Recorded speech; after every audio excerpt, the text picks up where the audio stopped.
We're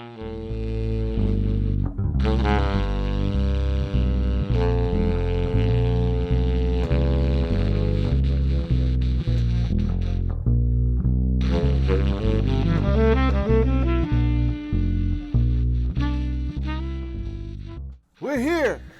Chris West. This is a Play Chris's Studio Instrument Challenge. Yeah. Isn't that what it is? Play Chris West's Studio Instrument Challenge. Yeah. Take one.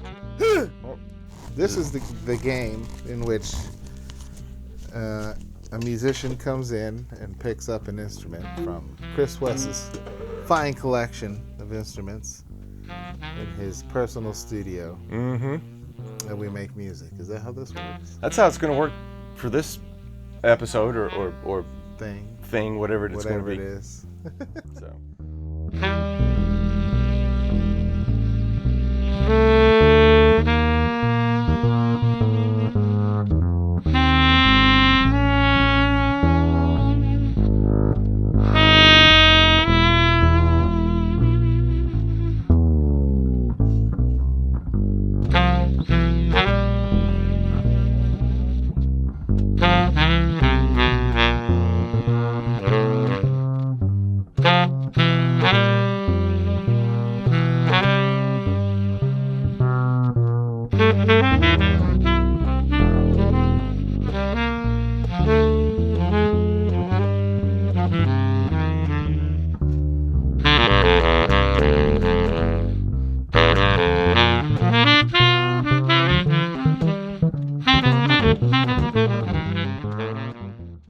Well, this is back in the day. Chris was there for some of it. This was part of this outfit called the Music Mafia. Remember that one? Yeah. All those people. Gretchen Wilson, Shannon Lawson, James Otto, John Nicholson, whatever. Big and Rich came out of that. Save a horse, ride a cowboy. Woohoo! Something like that.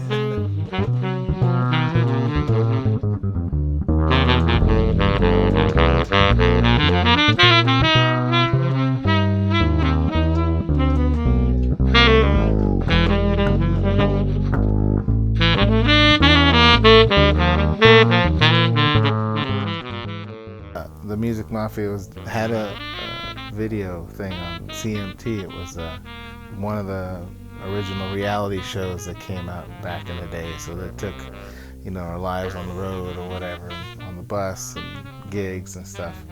And it was actually on CMT for a little while. So we're filming that. We're at this venue that I can't remember the name of. And, all the cameras are rolling.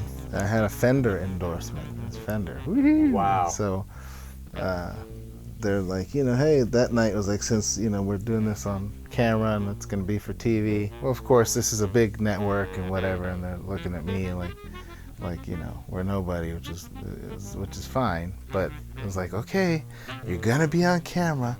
So make sure you look animated and make sure you do things that the people are going to like. Because, we are going for ratings. So, this is kind of your job to... I was like, oh, okay, well, what if I can I destroy things on stage? Can I bust my bass up or something? Well, let's clear that with the producer. Hold on 1 second. And they go see if we can destroy things. And they come back. As long as you sign this. So, yeah, I'll sign that. No problem.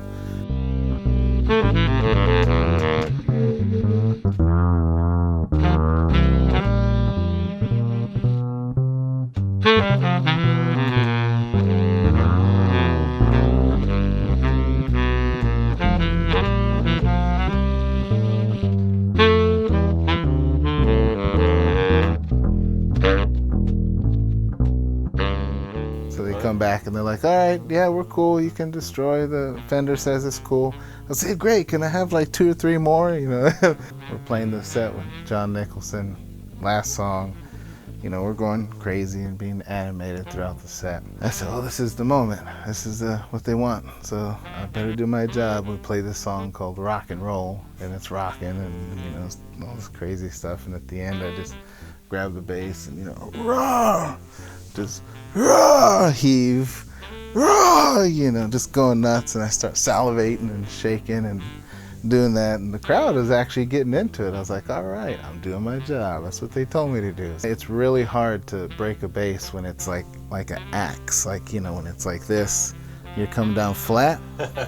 Don't do that, you know. If you want to know how to break an instrument, don't do it that way, because I actually started kind of shattering the stage a little bit. It's like a axe when you do it flat. I was like, man, I can't keep this up.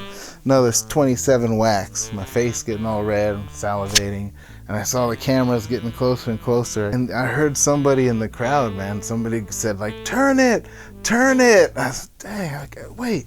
I realized, yeah, let me turn it flat like this, right? So now the instrument is going like this, and first whack, man.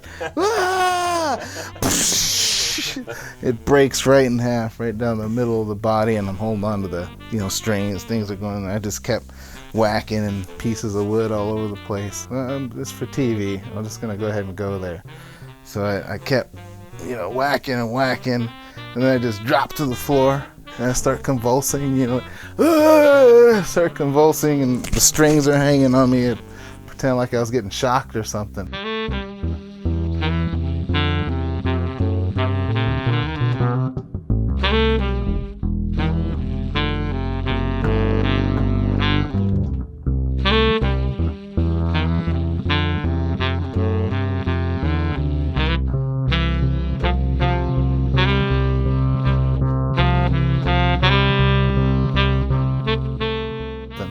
And I kept, you know, just salivating, and all of a sudden the crowd went from like, rah, rah, to, oh my God, oh, like, I was like, uh-oh.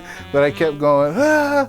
And then like John Nicholson and a couple other guys, you know, my eyes were closed. I kept the gag going for a little while longer, and they lifted me up. They're like, man, somebody call ambulance, he's having a heart attack. Ah. They drugged me all the way off stage, all the way off the stairs.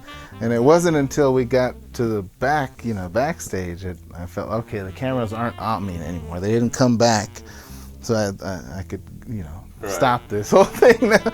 So but I let them drag me the whole way, you know, dragging my heavy self down. And they're like, oh man, somebody call 911. Call 911. He's gonna die, man. He's gonna die. Anyone know what he's been drinking? And then I just stood up and I started laughing really hard. And then they got mad because they were like, that something really. John kind of punched me on the shoulder, and I was like, man, you kidding the whole time? Yeah, man, they told me to, you know, you guys told me go crazy. You told me like bits and pieces, but I don't think I ever heard that whole story. Yeah, that was kind of the gist of it. Oh, and then Fender came. They were there, and one of their representatives, who shall remain nameless, I guess, came and said, man, that was just uncalled for. That was absolutely uncalled for. Like, you know, we give you great instruments, and I was like, what? You guys are like, cleared all this. I was like, come on, dude, seriously? And yeah, we're going to have to pull your endorsement, because we're sorry, Jerry, that's not the way. I was like, wow, all right, well, I hope I get paid for this night, because at least, you know. Wow. So there you have it. That's how to lose an endorsement, I guess.